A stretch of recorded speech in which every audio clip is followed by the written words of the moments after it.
长期和打呼噜的人一起睡觉对身体有什么影响？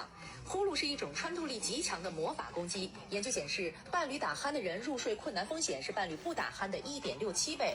和打呼噜的人一起睡觉，每小时平均被吵醒21次，最高34次，睡眠严重碎片化。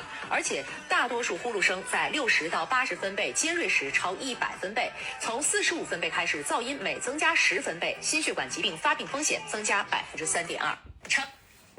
你什么意思啊？跟我一起睡觉委屈你了是吗？结婚才几年是要分床睡吗？啊？不是，我说你看，那你也要替老公身体着想一下啊。可以啊，那就分床睡啊。我看看你自己睡能睡得有多舒服。你说的啊。管。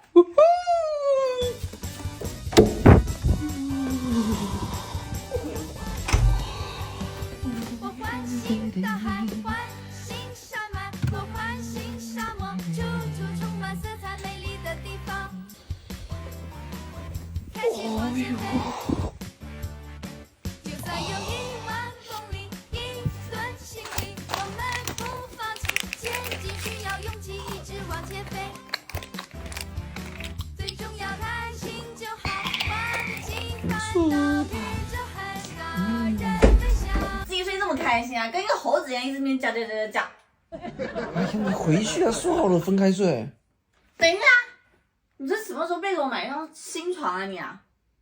哎呀，这是为了提高我的睡眠质量，给自己换的林氏黑珍珠智能床啊，有7大智能模式。睡前呢，我躺着玩手机、看剧啥的都能直接滋润起来；睡觉呢，还能零重力模式助眠；睡醒了还能拖住你起床，都不费力呢。那你这一起落不是很吵啊？还助眠呢？吐了吧？自研双电机超强静音，10年质保了。而且你看这个母婴级头层牛皮，我女儿靠在这上面都舒服。那我也要睡。不知道都说分开睡了，都说好了对啊，我这里睡，你过去睡啊。啊。啊什么啊？滚出我的房间！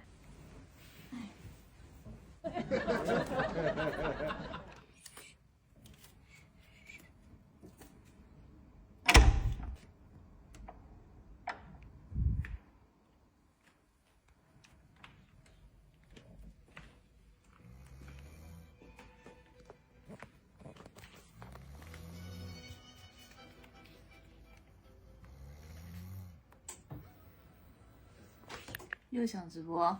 不，我只是想睡这里，我只是想睡这里，我只。